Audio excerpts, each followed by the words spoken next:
Неделю назад сотрудники Национального центра фтизиатрии, которые проживают в общежитии по Петра Алексеева 87/1, обратились в редакцию информационного агентства ЯСИА за помощью. Оказалось то, что на протяжении нескольких лет жильцы этого общежития бьют челом и пишут письма во все возможные инстанции в надежде на помощь. Уже на протяжении многих лет этот дом не знает, что такое капитальный ремонт или хотя бы косметический. Стены давно прогнили, по коридорам бегают крысы, а канализационные трубы в прямом смысле слова трещат по швам. Через неделю, сразу же после выхода сюжета на сайте информационного агентства ЯСИА, приехали сотрудники Центральной управляющей компании, а также Жилкомсервис. И сегодня у них идет кропотливая работа.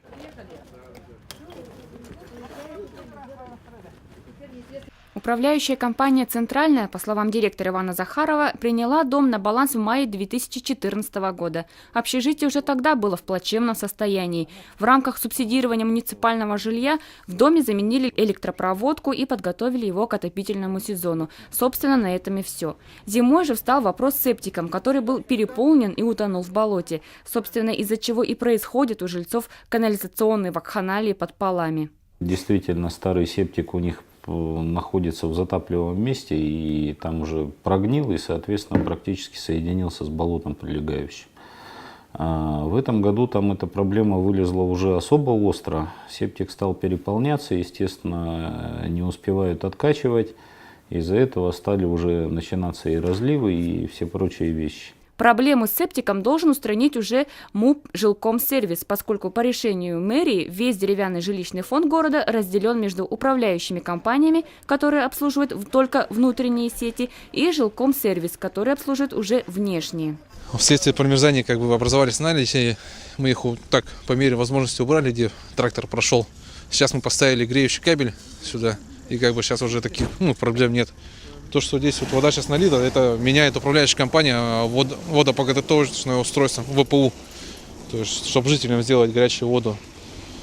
Так, держим на контроле этот адрес у нас достаточно проблемный. На лето мы запланировали установку нового септика, установку новых сетей на ту сторону, от болота. В той стороне он прям в болоте стоит, получается. То, что вода из болота, из дома, она так соединяется, и там достаточно тяжело ее выкачивать. Получается, по нормативу здесь надо выкачивать около 3 рейсов в сутки, а мы сейчас выкачиваем практически 10 рейсов в сутки. После вашего прихода только, как телевидение пришло к нам, с тех пор только начали качать. Прямо друг за другом эти машины так и ездят. А до этого вообще не качали. Сети, которые внутри дома находятся, они уже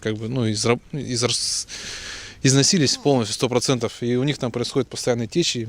Некоторые трубы уже сломались, контуры клоны идут. Вот из-за этого там идет течи. По словам Ивана Ивановича, в 2015 году в этом доме будут проведены ремонтные работы, которые обойдутся не в 1 миллион рублей. По видам работ это замена водоподогревающего устройства, как раз то, что жалуются жители сейчас, отсутствие горячей воды. Потому что оно с годами просто пришло уже в негодность, полностью сгнило.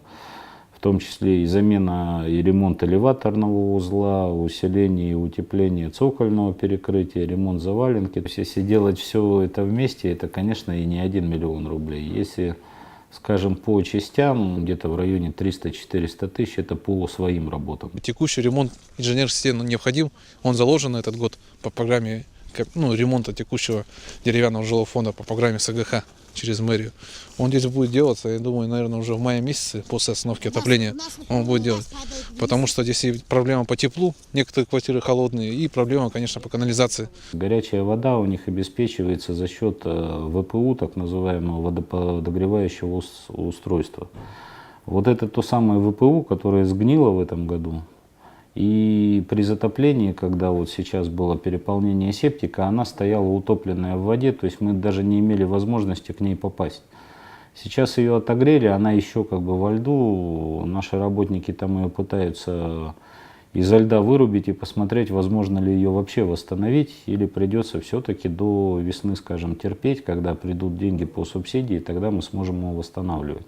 Мы обслуживаем дом с 1 мая, то есть 8 месяцев, там неполных 9. Из них дом нам уже должен 5 с лишним месяцев. Дом нам уже должен больше 130 или 140 тысяч. То есть фактически, даже если у нас есть желание что-то делать, у нас нет с этого дома средств, чтобы мы это делали. Однако, по словам жителей, все коммунальные услуги не оплачивают вовремя и не понимают, за что вынуждены так страдать. Мы оплачиваем все. Я могу квитанции все Я тоже показать. все Здесь свои мы квитанции все постоянно могу живущие, мы все оплачиваем. А вот кто не оплачивает, мы не знаем, почему мы должны из-за них страдать. И за воду, которой нету, вот горячей, тоже оплатила. За холодную воду, за свет, за все заплатила я. Никто не приходит, никто. Сегодня я видела вот жилкомсервис, да, он приехал. Все, больше никого он мы не еще видим. говорит, что ремонт сделали. А у нас заваленка как лежала, так и лежит. Вот с той стороны, например. Один раз типа пришли, там немножко, несколько досок это забили, и все, и ушли. Еще говорят, что что-то делаем. Скоро вот у меня, я вместе с унитазом вниз упаду. А он говорит, мы пока только будем ремонтировать ту, где это, канализацию, да, или чего. А про полы он не говорит. Как сообщил ЕСЯ, исполняющий обязанности главы Центрального округа Ярослав Миронов, износ этого общежития составляет 48%. Чтобы дом вошел в список аварийного жилого фонда, жильцам необходимо собрать целую комиссию и заплатить порядка 30-40 тысяч рублей. Сейчас собственники только отвечают за свое помещение, за свои помещения. Они должны решить на собрании собственников жилья о том, что они хотят провести обследование дома, да, принять это решение, заявить в службе эксплуатации городского хозяйства о том, что они хотят провести акт осмотра, да, на предмет, аварийности дома. Потом специальная комиссия делает выводы. Эти денег стоят, вот эти все мероприятия, да, поэтому оплачивать должны собственники сами. И все же есть надежда, пусть и небольшая. В региональную программу капитального ремонта общежитие в этом году включили.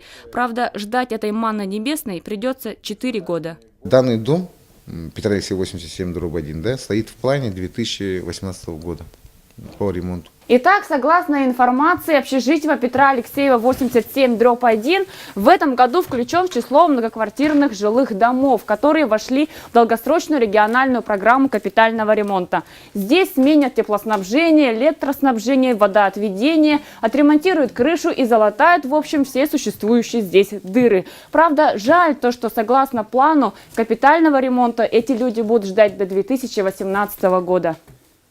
Надежда Ефимова, Николай Необутов, Туяра Харитонова, ЕСЯ.